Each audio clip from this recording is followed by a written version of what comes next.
Hi, welcome to use tips. ഞാൻ ദിവ്യ. ഞാനിന്ന് ഒരു ഹെയർ കെയർ ടിപ്സായിട്ടാണ് വന്നേക്കുന്നത്. അപ്പം ഒരുപാട് പേരെ അലട്ടുന്ന ഒരു പ്രശ്നമല്ലേ, നമ്മുടെ മുടി കിളിക്കുന്നില്ല, അല്ലെങ്കിൽ നമ്മൾ കുറേ പായ്ക്കും അല്ലെങ്കിൽ ഓയിലും ഒക്കെ ഇട്ടിട്ടും നമ്മുടെ മുടി അത്ര കിളിക്കുന്നില്ല, അല്ലെങ്കിൽ ഹെൽത്തി അല്ല, കിളിക്കുന്നതിനേക്കാൾ ഹെൽത്തി അല്ല എന്നുള്ള പ്രശ്നം. അത് പക്ഷേ നമ്മൾ കുറച്ച് കാര്യങ്ങളൊന്ന് ശ്രദ്ധിക്കാമെങ്കിൽ നല്ല ഹെൽത്തി ആയിട്ടുള്ള ഹെയർ നമുക്ക് കിട്ടും, നന്നായിട്ട് മുടി കിളിക്കുകയും ചെയ്യും. അപ്പോൾ അതെന്തൊക്കെയാണ് നമ്മൾ ശ്രദ്ധിക്കേണ്ട കാര്യങ്ങളെന്ന് ഞാനിന്ന് പറയാം. നമ്മൾ ആദ്യം ശ്രദ്ധിക്കേണ്ടതെന്ന് പറഞ്ഞാൽ ഹെയർ ഓയിൽ. നമ്മൾ ഏതെങ്കിലും ഒരു ഓയിൽ, ഇപ്പം കോക്കനട്ട് ഓയിലാവാം, അല്ല ഒലിവ് ഓയിലാവാം, അത് നിങ്ങളുടെ ഇഷ്ടം. അല്ലാതെ ചില ആൾക്കാർ കാച്ചിയ എണ്ണ യൂസ് ചെയ്യുന്നുണ്ട്. അത് എന്ത് ഓയിലായിക്കോട്ടെ, ആ ഓയിൽ ആഴ്ചയിൽ 2 ദിവസമെങ്കിലും തേച്ചിരിക്കണം. അത് മസ്റ്റായിട്ടുള്ള കാര്യമാണ്. അല്ലെങ്കിൽ നമ്മുടെ സ്കാൽപ്പ് ഡ്രൈ ആകും. പിന്നെ അത് സംബന്ധിച്ച് അതിൻ്റെ ആഫ്റ്റർ എഫക്റ്റ് ആയിട്ട് നമുക്ക് കുറേ പ്രശ്നങ്ങൾ വരും. ഡാൻഡ്രഫ് ഫോം ചെയ്യും, അതേപോലെ മുടി കൊഴിയും.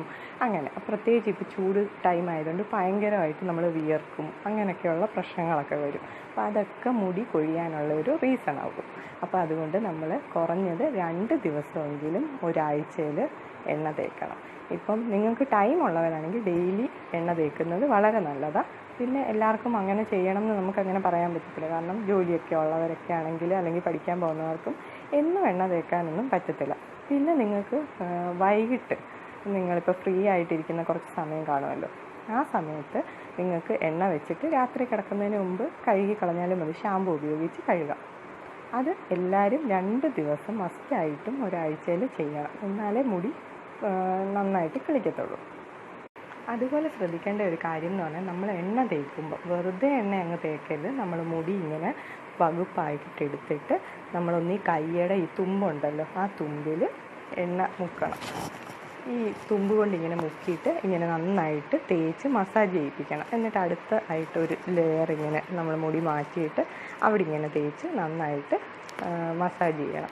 അങ്ങനെ സ്കാൽപ്പ് മൊത്തം തേച്ച് കഴിഞ്ഞിട്ട് നമ്മൾ പിന്നെ അടുത്ത ചെയ്യേണ്ടതെന്ന് പറഞ്ഞാൽ, നമ്മുടെ ഈ ലെങ്തിലൊന്നും നമ്മൾ തേക്കണ്ട, പക്ഷെ മസ്റ്റായിട്ട് ചെയ്യേണ്ടത് തുമ്പിൽ നന്നായിട്ട് നമ്മൾ മുടിയിൽ എണ്ണ തേച്ച് കൊടുക്കണം.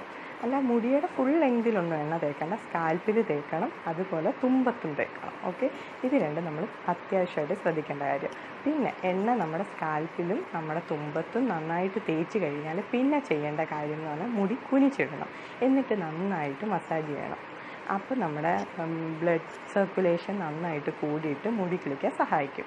അപ്പോൾ നമ്മൾ ഓയിലിംഗ് സെഷനിൽ പ്രധാനമായിട്ട് ശ്രദ്ധിക്കേണ്ട കാര്യം എന്ന് പറഞ്ഞു കഴിഞ്ഞാൽ, ആദ്യം ശ്രദ്ധിക്കേണ്ടതെന്ന് പറഞ്ഞാൽ ആഴ്ചയിൽ 2 നേരമെങ്കിലും നമ്മൾ എണ്ണ തേക്കാൻ ശ്രദ്ധിക്കണം. അടുത്തതെന്ന് പറഞ്ഞാൽ, എണ്ണ തേക്കുമ്പോൾ നമ്മുടെ സ്കാൽപ്പിലും തേക്കണം, അതേപോലെ മുടിയുടെ തുമ്പത്തും തേക്കണം. രണ്ടാമത്തെ കാര്യം. മൂന്നാമത്തേന്ന് പറഞ്ഞാൽ, എണ്ണ തേച്ച് കഴിഞ്ഞിട്ട് മുടി കുനിച്ചിട്ടിട്ട് നന്നായിട്ട് മസാജ് ചെയ്യണം. ഒരു 5 മിനിറ്റെങ്കിലും കുറഞ്ഞത് മസാജ് ചെയ്യണം. ഇത്രയും കാര്യങ്ങൾ ഓയിൽ ചെയ്യുന്ന സമയത്ത് നമ്മൾ ശ്രദ്ധിക്കണം.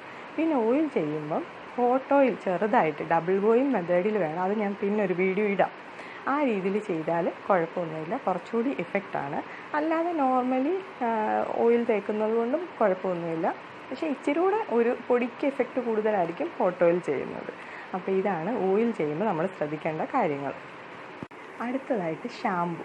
നമ്മൾ ഷാമ്പു ചെയ്യുമ്പോൾ ശ്രദ്ധിക്കേണ്ട കാര്യങ്ങൾ എന്ന് പറഞ്ഞു കഴിഞ്ഞാൽ, ആദ്യം ശ്രദ്ധിക്കേണ്ടതെന്ന് പറഞ്ഞാൽ, നമ്മൾ ഓൾട്ടർനേറ്റീവ് ഡേയ്സിലെങ്കിലും ഷാമ്പു യൂസ് ചെയ്യണം. അത് നിങ്ങൾക്ക് ഇഷ്ടമുള്ള ഷാമ്പു, മൈൽഡ് ഷാമ്പു ഏതെങ്കിലും യൂസ് ചെയ്താൽ മതി. ഞാനിങ്ങനെ പെർട്ടിക്കുലർ ബ്രാൻഡൊന്നൊന്നുമില്ല, ഏതെങ്കിലുമൊക്കെ യൂസ് ചെയ്യും, അത്രയേ ഉള്ളൂ. അങ്ങനെ ഒരു സ്ഥിരം ബ്രാൻഡൊന്നൊന്നുമില്ല. അപ്പം നിങ്ങൾക്കിഷ്ടമുള്ള ഏതാണെന്ന് വിചാരിച്ചാൽ, ഞാൻ ബ്രാൻഡൊന്നും പ്രിഫർ ചെയ്യുന്നില്ല, നിങ്ങളുടെ ഇഷ്ടത്തിന് നിങ്ങൾക്ക് യൂസ് ചെയ്യാം. പക്ഷേ അത് ഓൾട്ടർനേറ്റീവ് ഡേയ്സിലെങ്കിലും യൂസ് ചെയ്യണം, പ്രത്യേകിച്ച് നമ്മുടെ ഈ ചൂട് സമയത്ത്. കാരണം എന്ന് പറഞ്ഞാൽ, ഇപ്പോൾ നിങ്ങൾ എന്നെ കാണുമ്പോൾ തന്നെ അറിയാം, ഞാൻ നന്നായിട്ട് വിയർക്കുന്നുണ്ട്. അതേപോലെ തന്നെ എൻ്റെ മുടി, സ്കാൽപ്പ് എല്ലാം വിയർക്കും. അപ്പം ഈ വിയർപ്പിരുന്നാൽ തന്നെ ഒരുമാതിരി നിങ്ങൾക്കറിയാമല്ലോ, ഭയങ്കര ഇറിറ്റേഷൻ ആയിരിക്കും. നമ്മൾ ഷാമ്പുവും കൂടെ ഇടാതെ ഇരിക്കുകയാണെങ്കിൽ നമ്മുടെ മുടിയിൽ ഭയങ്കര ഇച്ചിങ് ഫീൽ ചെയ്യും. അതേപോലെ തന്നെ നമ്മുടെ മുടി നന്നായിട്ട് കൊഴിയും. അപ്പോൾ അത് മാറ്റണമെങ്കിൽ ഓൾട്ടർനേറ്റീവ് ഡേയ്സിലെങ്കിലും ഷാമ്പു ഇടണം. അപ്പോൾ ഒരുപാട് പേര് എൻ്റെ കസ്റ്റർ ഓയിലിൻ്റെ വീഡിയോയിലാണെന്ന് തോന്നുന്നു ചോദിച്ചിട്ടുണ്ടായിരുന്നു, ഈ ഷാമ്പു യൂസ് ചെയ്യുന്നത്, റെഗുലറായിട്ട് യൂസ് ചെയ്യുന്നത് കേടല്ലേന്ന്. സത്യം പറഞ്ഞാൽ ഷാമ്പു യൂസ് ചെയ്യുന്നതിനേക്കാൾ കേടാണ് ഈ അഴുക്കുണ്ടല്ലോ, നമ്മുടെ ഈ വിയർപ്പൊക്കെ കൊണ്ട് ഉണ്ടാകുന്ന അഴുക്ക്. അത് ഈ നമ്മുടെ തലയിൽ കെട്ടിക്കിടന്നിട്ട് അല്ലെങ്കിൽ അതിൽ ഇങ്ങനെ ഇരുന്നിട്ട് അതുകൊണ്ടുണ്ടാകുന്ന പ്രശ്നങ്ങളാണ് അതിലും കൂടുതൽ. ഷാമ്പു തേക്കുന്നതുകൊണ്ട് അത്ര പ്രശ്നം എനിക്ക് ഫീൽ ചെയ്തിട്ടില്ല. അപ്പോൾ നമ്മൾ ഷാമ്പു ഓൾട്ടർനേറ്റീവ് ഡേയ്സിലെങ്കിലും യൂസ് ചെയ്യാൻ ശ്രദ്ധിക്കണം, ആദ്യത്തെ കാര്യം. പിന്നെ നമ്മൾ ശ്രദ്ധിക്കേണ്ടതെന്ന് പറഞ്ഞാൽ എപ്പോഴും നമ്മൾ ഷാമ്പു യൂസ് ചെയ്യുന്നതെന്ന് പറഞ്ഞാൽ ഡൈല്യൂട്ട് ആക്കിയിട്ട്, അറിയാവുന്നതായിരിക്കും എല്ലാവർക്കും, ചില ആളുകളെങ്കിലും ഡൈല്യൂട്ട് ആക്കാതെ ഷാമ്പു യൂസ് ചെയ്യാറുണ്ട്. അപ്പോൾ അവരൊരിക്കലും അങ്ങനെ യൂസ് ചെയ്ത് നമ്മുടെ മുടിക്ക് ഭയങ്കര കേടാണ്. എപ്പോഴും ഷാമ്പു യൂസ് ചെയ്യുമ്പം ഡൈല്യൂട്ട് ആക്കിയിട്ട് ഷാമ്പു യൂസ് ചെയ്യാവുള്ളൂ. പിന്നെ ഷാമ്പു നമ്മൾ യൂസ് ചെയ്യുമ്പോൾ നമ്മൾ ഇങ്ങനെ തന്നെ നിന്നിട്ട് ഷവറിൽ വെള്ളം ഒഴിച്ചിട്ട് ഇങ്ങനെ ഷാമ്പു തേക്കരുത് ഒരിക്കലും. നമ്മൾ എപ്പോഴും മുടി കുനിച്ചിട്ടിട്ട്, ലേഡീസിന് വേണ്ടി പറയുന്നതായത്, എപ്പോഴും മുടി കുനിച്ചിട്ടിട്ട് വേണം ഷാമ്പു തേക്കാൻ. എന്നാലേ നമ്മുടെ മുടിക്ക് ഹെൽത്തി ആയിട്ടിരിക്കത്തുള്ളൂ. അല്ലെങ്കിൽ ഈ പറഞ്ഞ പോലെ പല പ്രശ്നങ്ങളും വരും. അതേപോലെ മുടി കഴുകുമ്പോഴാണെങ്കിലും നമ്മളെപ്പോഴും മുടി കുനിച്ചിട്ടിട്ട് വേണം കഴുകാൻ. അല്ലാതെ നേരെ നിന്ന് കഴുകിക്കഴിഞ്ഞാൽ നിങ്ങൾക്ക് തന്നെ അത് ഫീൽ ചെയ്യും. നിങ്ങളിപ്പോൾ ഇങ്ങനെ നിന്നിട്ട് ഹെയർ വാഷ് ചെയ്യുകയെന്ന് വിചാരിച്ചോ, നമ്മൾ ഷവറിലോ അല്ല കപ്പിൽ വെള്ളം എടുത്തിട്ടോ നമ്മൾ ഹെയർ വാഷ് ചെയ്യുന്ന സമയത്തും നമ്മുടെ മുടി കൊഴിയുന്നതും നമ്മളല്ലാതെ കുനിച്ചിട്ട് കഴുകുമ്പം മുടി കൊഴിയുമല്ലോ, ആ മുടിയും തമ്മിൽ ഭയങ്കര ഡിഫറൻസ് ആയിരിക്കും. മീൻസ് നമ്മൾ കുനിച്ചിട്ട് മുടി കഴുകുന്ന സമയത്ത് മുടി കൊഴിച്ചിൽ കുറയും. മീൻസ് കുറച്ച് മുടിയേ കൊഴിയത്തുള്ളൂ. അപ്പോൾ അതുകൂടി നിങ്ങൾ ശ്രദ്ധിക്കണം. നമ്മൾ ഷാമ്പു ഇടുമ്പോഴാണെങ്കിലും കണ്ടീഷണർ ഇടുമ്പോഴാണെങ്കിലും, കണ്ടീഷണർ പിന്നെ നമ്മുടെ മുടിയുടെ തുമ്പത്തെ എടുക്കുള്ളൂ. എന്നാലും അത് കഴിഞ്ഞിട്ടാണെങ്കിലും ഹെയർ വാഷ് ചെയ്യുമ്പോഴാണെങ്കിലും, നോർമൽ ഹെയർ വാഷ് ചെയ്യുമ്പോഴാണെങ്കിലും മുടി എപ്പോഴും കുനിച്ചിട്ടിട്ട് വേണം ഹെയർ വാഷ് ചെയ്യാൻ. അല്ലെങ്കിൽ അത് മുടിക്ക് കേടാ, മുടി കൊഴിയാൻ അത് ഒത്തിരി കാരണമാകും. അപ്പോൾ അത് എല്ലാവരും ശ്രദ്ധിക്കണം. അപ്പോൾ ഷാമ്പു ഓൾട്ടർനേറ്റീവ് ഡേയ്സിൽ യൂസ് ചെയ്യാൻ എല്ലാവരും ശ്രദ്ധിക്കണം. അതേപോലെ തന്നെ ഷാമ്പു ഇട്ട് ഹെയർ വാഷ് ചെയ്യുന്ന സമയത്ത്, ഷാമ്പു ഉപയോഗിച്ചാണെങ്കിലും നോർമൽ ഹെയർ വാഷിൻ്റെ സമയത്ത് മുടി എപ്പോഴും കുനിച്ചിട്ട് വേണം നമ്മൾ കഴുകാൻ. പിന്നെ നോർമൽ ഹെയർ വാഷ് ചെയ്യുന്ന സമയത്ത് ഞാൻ പറഞ്ഞല്ലോ, നമ്മൾ ഓൾറെഡി ഷാമ്പുവിൻ്റെ സെഷൻ തന്നെ പറഞ്ഞിട്ടുണ്ടായിരുന്നു, കുനിച്ചിട്ടിട്ട് വേണം ഹെയർ എപ്പോഴും വാഷ് ചെയ്യാൻ. അപ്പോൾ നമ്മുടെ മുടി കൊഴിയുന്നത്, ഇപ്പം കുളിക്കുന്ന സമയത്ത് എന്തായാലും നമ്മുടെ മുടി 1 2 ഒക്കെ കൊഴിയും. അപ്പോൾ അതിൻ്റെ എണ്ണം കുറവായിരിക്കും നമ്മൾ കുനിച്ചിട്ടിട്ട് കഴുകുമ്പോൾ. അത് നിങ്ങൾ തന്നെ ഒന്ന് ട്രൈ ചെയ്ത് നോക്കുക, അപ്പോൾ നിങ്ങൾക്ക് മനസ്സിലാവും. തന്നെയല്ല, ഇങ്ങനെ കുനിച്ചിട്ടിട്ട് നമ്മളൊന്ന് ജസ്റ്റ് ഒന്ന് ചെറുതായിട്ടൊന്ന് മസാജ് ചെയ്യുമല്ലോ ഹെയർ വാഷ് ചെയ്യുന്ന സമയത്ത്, അത് നല്ല ബെനിഫിറ്റാണ് നമ്മുടെ ഹെയറിന്. കാരണം ബ്ലഡ് സർക്കുലേഷൻ കൂടിയിട്ട് മുടി കിളിക്കാനും അത് സഹായിക്കും. അപ്പോൾ അങ്ങനെ എല്ലാവരും ട്രൈ ചെയ്ത് നോക്കണം. പിന്നെ നമ്മളൊരു ദിവസം മിനിമം 2 നേരമെങ്കിലും നമ്മുടെ മുടി നന്നായിട്ട് ചീകി ജടയൊക്കെ കളഞ്ഞ് വെക്കാൻ ശ്രദ്ധിക്കണം. അപ്പം ആദ്യമൊക്കെ ഞാനാണെങ്കിലും മുടി അങ്ങനെ ചിക്കത്തും ഒന്നുമില്ലായിരുന്നു. കാരണം എന്ന് പറഞ്ഞാൽ എൻ്റെ ഒരു കൺസെപ്റ്റ് എന്ന് പറഞ്ഞാൽ അങ്ങനെ ആക്കുമ്പോൾ നമ്മുടെ മുടി സ്വാഭാവികമായിട്ടും കൊഴിയുമല്ലോ. അപ്പോൾ അങ്ങനെ ചിക്കാതിരുന്നാൽ മുടി അങ്ങനെ കൊഴിയത്തില്ലല്ലോ എന്ന്. പക്ഷേ നമ്മളൊന്ന് ശ്രദ്ധിക്കാമെങ്കിൽ നമുക്കറിയാം, ഇപ്പോൾ ഒരു ദിവസം നമ്മൾ മുടി ചീകാതെ അല്ലെങ്കിൽ ജട കളയാതിരുന്നിട്ട് പിറ്റേ ദിവസം നമ്മളത് ചെയ്യുവാണെങ്കിൽ ഒരുപാട് മുടി നമ്മുടെ കൊഴിയും. അതുകൊണ്ട് മിനിമം 2 നേരമെങ്കിലും, അല്ലെങ്കിൽ രാവിലെ വൈകിട്ടോ അങ്ങനെ എപ്പോഴേലും മുടി നന്നായിട്ട് ചീകി ജടയൊക്കെ കളഞ്ഞിട്ട് നമ്മൾ സൂക്ഷിക്കണം മുടി എപ്പോഴും. അതുപോലെ തന്നെ നല്ലതായിട്ട് മുടി കോമ്പ് ചെയ്ത് കഴിഞ്ഞ് കഴിയുമ്പം ആദ്യം നമ്മൾ ചീകി കഴിഞ്ഞ് എല്ലാം നമ്മുടെ ജടയൊക്കെ കളഞ്ഞ് കഴിയുമ്പോൾ മുടി നമ്മൾ കുനിച്ചിട്ടിട്ട് നന്നായിട്ട് മസാജ് ചെയ്യണം. ഈ മസാജ് ചെയ്യുന്നതിന് പറയുന്ന പേര് ഇൻവേർഷൻ മെത്തേഡ് എന്നാണ്. അങ്ങനെ ചെയ്യുന്നതുകൊണ്ട് നമ്മുടെ ബ്ലഡ് സർക്കുലേഷൻ കൂടും. അതുകൊണ്ട് ഈ ഷാമ്പൂവിൻ്റെ സമയത്തും അല്ലെങ്കിൽ ഹെയർ വാഷിൻ്റെ സമയത്തും ഓയിലിൻ്റെ സമയത്തും എല്ലാ സമയത്തും നമ്മൾ മുടി കുനിച്ചിട്ടിട്ട് ചെയ്യണം എന്ന് പറയുന്നത്. അങ്ങനെ ചെയ്യുമ്പോൾ തന്നെ നമ്മുടെ മുടി നന്നായിട്ട് കിളിക്കാൻ സഹായിക്കും. അപ്പോൾ ഇത് എല്ലാവരും ട്രൈ ചെയ്ത് നോക്കണം. അതുപോലെ നമ്മൾ ശ്രദ്ധിക്കേണ്ട കാര്യങ്ങൾ, ജട കളയുന്ന സമയത്ത് ജട കളയുന്നത് ഒന്നി നല്ല പല്ലുകൾ അകന്ന ചീപ്പ്, അങ്ങനെ എന്തെങ്കിലും ഒരു ചീപ്പ് എടുത്തിട്ട് വേണം. അല്ലെങ്കിൽ ഇതുപോലത്തെ ബ്രഷ് ഉണ്ടല്ലോ, അതേപോലത്തെ ബ്രഷോ അങ്ങനെ വെച്ചിട്ട് വേണം നമ്മളെപ്പോഴും മുടി ജട കളയാൻ. അത് ആദ്യം ശ്രദ്ധിക്കേണ്ടതെന്നാണ്, ഇപ്പോൾ കുറച്ച് മുടി എടുത്തിട്ട് നമ്മൾ ആദ്യം തുമ്പിന്ന് വേണം ചീകി തുടങ്ങാൻ. ആദ്യം തുമ്പിന്ന് ഇങ്ങനെ ജട കളഞ്ഞിട്ട് വേണം മുകളിലോട്ട് ഇങ്ങനെ വരാൻ. ഓക്കെ, അല്ലാതെ നമ്മൾ ആദ്യമേ ഇങ്ങനെ മുകളിൽ നിന്ന് ചീകി വരുവാണെങ്കിൽ മുടിക്കത് കേടാം. തുമ്പത്തെത്തുമ്പോഴത്തേക്ക് തുമ്പ് ഭയങ്കരമായിട്ട് ഡ്രൈ ആവാനും ഇങ്ങനെ മുരിഞ്ഞ് കിടക്കാനൊക്കെ ചാൻസ് ഉണ്ട്. അപ്പോൾ നമ്മൾ ആദ്യം ചെയ്യേണ്ടതെന്ന് പറഞ്ഞാൽ തുമ്പിന്ന് വേണം ജട കളഞ്ഞിട്ട് വരാൻ. പിന്നെ ചില ആളുകളുടെ മുടി എന്ന് പറഞ്ഞാൽ എൻ്റെ മുടി ആ ടൈപ്പാണ്, പെട്ടെന്ന് ജട പിടിക്കുന്ന മുടിയാണ്. നമ്മളൊന്ന് ചെറുതായിട്ടൊന്ന് കാറ്റുകൊണ്ട് അല്ലെങ്കിൽ വെറുതെ ഇരുന്നാലും നമ്മുടെ മുടി പെട്ടെന്ന് ജട പിടിക്കുക. അപ്പോൾ അങ്ങനെയുള്ളവർ ചെയ്യേണ്ടതെന്ന് പറഞ്ഞു കഴിഞ്ഞാൽ ഒരു ഡ്രോപ്പ് എങ്ങാനും ഒന്നിൽ ഓയിലെടുക്കുക, നന്നായിട്ട് കയ്യിൽ തേച്ച് പിടിപ്പിക്കുക. എന്നിട്ട് തുമ്പിൽ മാത്രം ചെറുതായിട്ട് നമ്മൾ ഈ സെറമോ അല്ലെങ്കിൽ അതൊക്കെ അങ്ങനത്തെ സാധനങ്ങളൊക്കെ ഉണ്ടല്ലോ, അത് തുമ്പത്ത് മാത്രം ചെറുതായിട്ടൊന്ന് തേച്ച് പിടിപ്പിക്കുക. അപ്പം ഈ ഒരു പരിധി വരെ നമ്മുടെ ഈ ജട ഫോം ചെയ്യുന്നത് നമുക്ക് കുറയ്ക്കാൻ പറ്റും. അല്ലെങ്കിൽ ഇതൊരു നാച്ചുറൽ മെത്തേഡാണ്. അല്ലെങ്കിൽ നമുക്ക് ഈ ഹെയർ സെറം ഉണ്ടല്ലോ, അതേതെങ്കിലും ഒന്ന് തേച്ചിട്ട് ഒന്ന് ചെറുതായിട്ട് കയ്യിൽ ഇതുപോലെ ആക്കിയിട്ട് തുമ്പത്തൊന്ന് തേച്ച് പിടിപ്പിക്കാമെങ്കിൽ ഈ ജട പിടിക്കുന്നത് കുറയും. അപ്പോൾ ഇതെല്ലാവരും ട്രൈ ചെയ്ത് നോക്കണം. അപ്പോൾ ഡീറ്റാങ്കിൾസ് ചെയ്യുന്ന സമയത്ത് നമ്മൾ ആദ്യം ശ്രദ്ധിക്കേണ്ടത് മുടിയുടെ തുമ്പിൽ നിന്ന് വേണം നമ്മൾ ഡീറ്റാങ്കിൾ ചെയ്ത് തുടങ്ങാൻ, എന്നിട്ട് വേണം നമ്മുടെ മുകളിലോട്ട് വരാൻ. ഓക്കെ.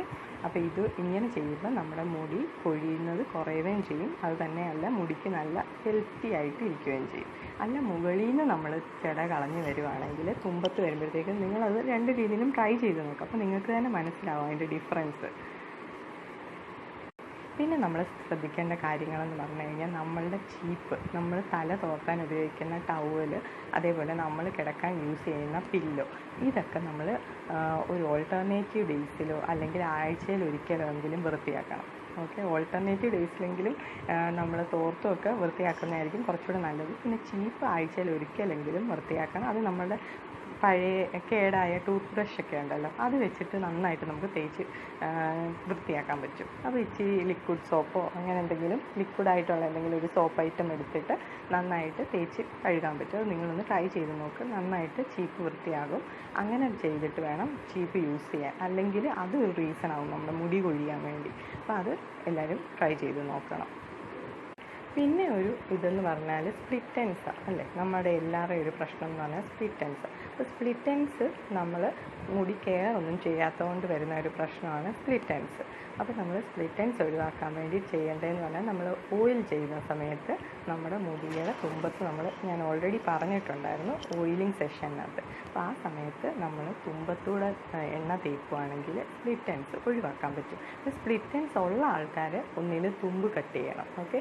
അല്ലെങ്കിൽ ഞാനൊരു ടെക്നിക്ക്, ഇപ്പോൾ ചിലവരുടെ സ്പ്ലിറ്റ് എൻഡ്സ്, ഇപ്പോൾ എൻ്റെ മുടിയിലൊക്കെ എന്ന് പറഞ്ഞു കഴിഞ്ഞാൽ ഞാൻ വെട്ടിയിട്ടേക്കും ഇങ്ങനെ ചെറിയ ചെറിയ ഇതായിട്ട്. അപ്പോൾ ഇവിടെയൊക്കെ സ്പ്ലിറ്റ് എൻഡ്സ് ഉണ്ടെങ്കിൽ നമുക്ക് ഇങ്ങു വരെയും കയറ്റി വെട്ടാൻ പറ്റത്തില്ല. അപ്പോൾ അതിന് നമുക്ക് ചെയ്യാൻ പറ്റുന്ന ഒരു കാര്യം എന്ന് പറഞ്ഞു കഴിഞ്ഞാൽ നമ്മുടെ മുടി ഒന്ന് പിരിക്കണം.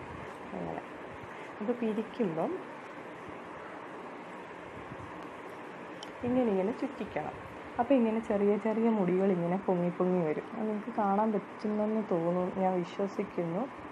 അപ്പോൾ എന്നിട്ട് ഇത് കട്ട് ചെയ്യുകയാണെങ്കിൽ നമുക്ക് സ്പ്ലിറ്റ് എൻഡ്സ് ഒക്കെ കട്ട് ചെയ്യാൻ പറ്റും. അല്ലാതെ ഇപ്പോൾ നമുക്ക് സ്പ്ലിറ്റ് എൻഡ്സ് ഉള്ളിടത്ത് വെച്ച് കട്ട് ചെയ്യാമെന്നൊന്നും പറഞ്ഞാൽ അതൊന്നും പറ്റുന്നില്ല. നമ്മളിപ്പോൾ കഷ്ടപ്പെട്ട് കിളിപ്പിക്കുന്ന മുടിയായിരിക്കും. അപ്പോൾ സ്പ്ലിറ്റ് എൻഡ്സ് ഇവിടെ വരെ ഉണ്ട്, അല്ലെങ്കിൽ ചില മുടിയിൽ സ്പ്ലിറ്റ് എൻഡ്സ് ഒക്കെ കയറി വരുമല്ലോ, അപ്പോൾ അത്രയും അങ്ങ് കട്ട് ചെയ്യുക എന്ന് പറഞ്ഞാൽ അത് ബുദ്ധിമുട്ടുള്ള കാര്യം. അപ്പോൾ ഇങ്ങനെ നമ്മൾ ചുറ്റിച്ച് കഴിയുമ്പം നമ്മുടെ മുടിയുടെ തുമ്പ് ഇങ്ങനെ വരുമല്ലോ. അപ്പോൾ അതങ്ങ് ഒരു കത്രിക വെച്ചിട്ട് അങ്ങ് കട്ട് ചെയ്ത് കളയുവാണെങ്കിൽ സ്പ്ലിറ്റ് എൻഡ്സ് അങ്ങ് പോകും. അപ്പോൾ അങ്ങനെ അങ്ങ് ചെയ്താൽ മതി. ഇപ്പോൾ സ്പ്ലിറ്റ് എൻഡ്സ് കട്ട് ചെയ്തിട്ട് വേണം നമ്മൾ ഈ ഓയിലും കാര്യങ്ങളൊക്കെ ചെയ്യാൻ. കാരണം ഓൾറെഡി ഉണ്ടായ സ്പ്ലിറ്റ് എൻഡ്സ് മാറത്തില്ലല്ലോ. അപ്പോൾ അത് കട്ട് ചെയ്തിട്ട് നമ്മൾ ഈ ഓയിൽ ചെയ്യുന്ന സമയത്ത് തുമ്പത്തൂടെ ഓയിൽ ചെയ്ത് പോകാമെങ്കിൽ സ്പ്ലിറ്റ് എൻഡ്സ് വരത്തില്ല. അപ്പോൾ അതൊന്ന് ശ്രദ്ധിക്കണം. അപ്പോൾ ഇത്രയും കാര്യങ്ങൾ, അപ്പോൾ ഞാൻ കുറച്ച് കാര്യങ്ങളൊക്കെ പറഞ്ഞിട്ടുണ്ടല്ലേ.